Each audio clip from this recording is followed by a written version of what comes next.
Bonjour et bienvenue sur la chaîne de MCO, la chaîne qui vous parle de pédagogie vue sous les prismes de l'évaluation et des outils numériques. Dans cette vidéo, je vais vous parler d'une distinction qu'on voit souvent en formation, qui est la distinction entre évaluation formative et évaluation sommative, et en quoi, à mon avis, cela mène à une impasse.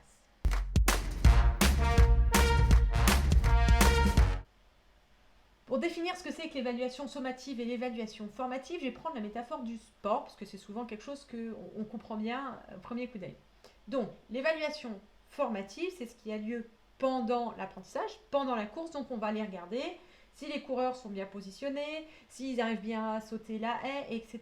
Et ils vont regarder ce qui se passe pendant la course. Et donc l'évaluation sommative, ça va être un peu l'inverse, si on veut, c'est ce qui se passe à la fin de la course. On va donc juste prendre le chrono et regarder le temps qu'ont fait les athlètes sur la course, et comme ça arrive à la fin, que ça sommative, enfin, c'est la somme de tout ce qui s'est passé pendant la course, et ben on appelle ça l'évaluation sommative, donc ça arrive à la fin, c'est, si vous voulez, le chrono qu'on a fait, le temps qu'on a fait pour la course.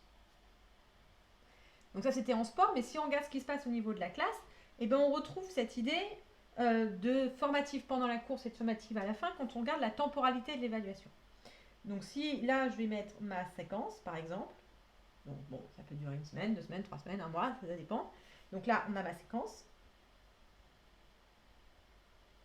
On va pouvoir dire que tout ce qui a lieu pendant la séquence, c'est l'évaluation formative.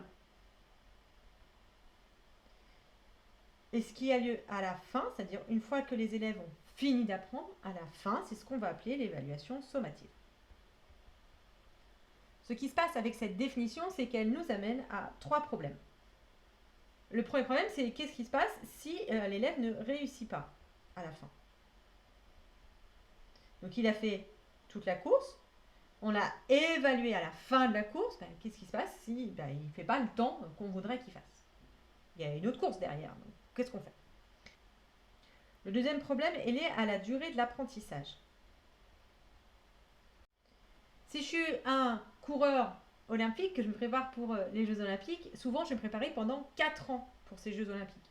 Donc là, on va avoir un apprentissage pendant 4 ans, donc c'est long, on a le temps de s'entraîner, etc. Souvent, ce qui se passe dans l'éducation, c'est que ici, on va apprendre des nouvelles choses, et puis tout de suite derrière, on va faire l'évaluation sommative. Donc imaginons qu'on ait une séquence de 3 semaines, les élèves ici apprennent des nouvelles choses, et bien hop, dès le lendemain, ou même dès la semaine d'après, ils sont évalués.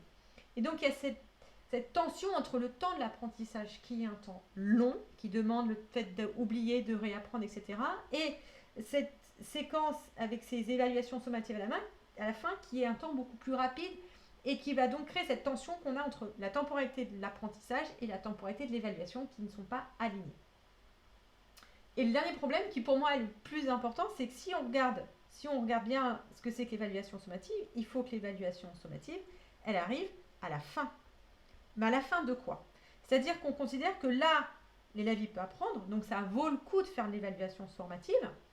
Mais ici, c'est la fin de la course. On ne peut plus continuer à courir, donc c'est normal que l'évaluation soit sommative. Donc l'évaluation sommative, comme c'est ce qui arrive à la fin, on ne peut plus apprendre. Il n'y a plus d'apprentissage ici. Donc, c'est ce qui arrive à la fin. Et à la fin de quoi? Mais en fait, pas du tout à la fin de la séquence, parce que nous, quand on est en classe, à la fin de la séquence, il y a quoi? Il y a une autre séquence. Donc les élèves continuent à apprendre. Et ce qu'ils pourront apprendre dans cette séquence leur servira pour la séquence d'après, etc., etc. Donc en fait, on est très très loin de ce qui se passe sur l'évaluation sommative qui a lieu à la fin.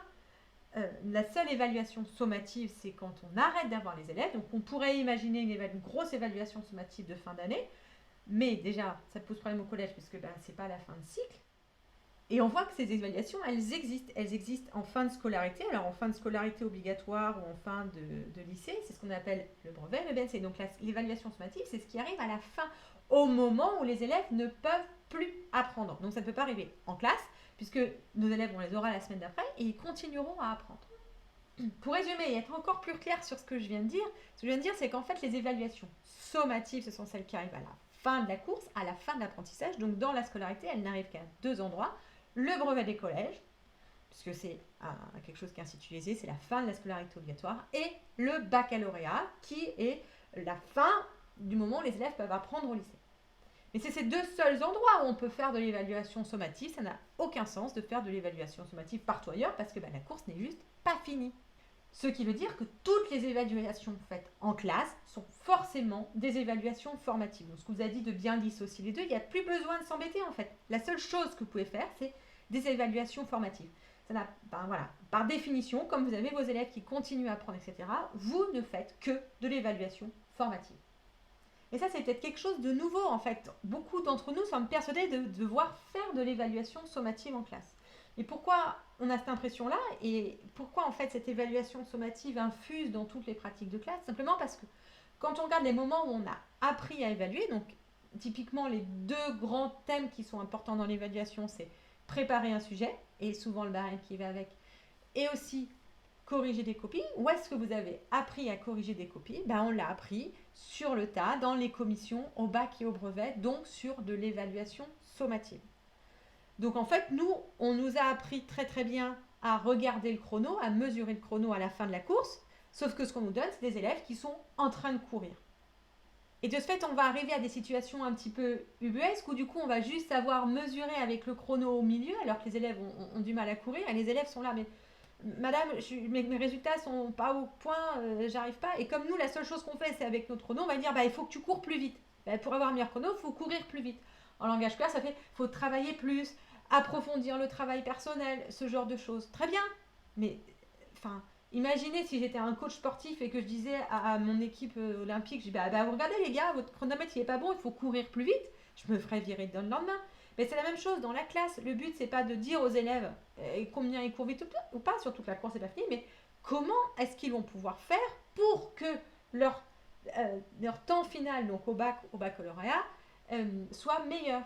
Et donc sortir de cette notion de juste, il faut faire des chronos plus courts, etc. Vraiment, regarder ce qui se passe pendant la course et se dégager de tout ce qu'on a appris sur une manière d'évaluer qui ne vienne que de l'évaluation sommative, qui est une évaluation qu'on n'est pas censé faire en classe. Alors si vous vous dites oui, mais c'est bien gentil, mais bien évidemment que je fais de l'évaluation sommative, par exemple sur des brevets blancs ou sur des bacs blancs, là vous êtes sur une logique de préparation à l'examen. Comment faire pour préparer les élèves à l'examen de façon efficace? Et je vous encourage à aller voir la vidéo dont le lien s'affiche en haut à droite de la vidéo sur justement comment faire pour préparer de façon efficace les élèves à un examen, et on va voir que ça ne passe pas par les faire courir très très vite, trop souvent. Au contraire, il va falloir regarder ce qui se passe pendant la course. Donc pour résumer, là ce qu'on a vu qui était vraiment important, c'est ça, c'est qu'en fait tout ce qu'on fait en classe, ce sont des évaluations formatives. Il faut se dissocier, vraiment prendre du recul à la façon dont on a appris à évaluer, parce qu'on nous a appris à faire des évaluations sommatives, mais en classe on fait des évaluations formatives, ce ne sont pas les mêmes exercices, ce ne sont pas les mêmes règles, ce ne sont pas les mêmes finalités. Il y en a une c'est juste faire un chrono, l'autre c'est regarder ce qui se passe pendant la course. Donc il va falloir aller se former et aller regarder comment faire de l'évaluation formative justement pour sortir de cette évaluation de fin de course. Moi, l'outil que je vous propose, c'est l'évaluation constructive. Si vous voulez en savoir plus sur cette évaluation constructive, cet outil qui vous permet d'évaluer de façon constructive, n'hésitez pas à aller voir en description, il y a un lien vers une vidéo. Et sinon, l'étape d'après, c'est qu'une fois qu'on a vu que l'évaluation sommative, formative, c'était juste une action qui, en fait, est une impasse, puisque la seule chose qu'on fait, c'est l'évaluation formative. Moi, je vais vous proposer une autre distinction qui est plus opérationnelle et qui permet de vraiment mieux comprendre les choses en classe. Et pour ça, je vous invite à aller cliquer sur cette vidéo-là qui vous parle de cette distinction entre notamment la performance et les apprentissages. Si vous avez aimé cette vidéo et que vous voulez en savoir plus, être tenu au courant de mes actualités, etc., je vous ai mis en description un lien vers ma newsletter. N'hésitez pas non plus à vous abonner et activer la cloche pour être tenu au courant des prochaines vidéos. Vous pouvez aussi liker et partager pour me soutenir. Une dernière chose, je réponds à tous les commentaires, donc n'hésitez pas à me poser des questions.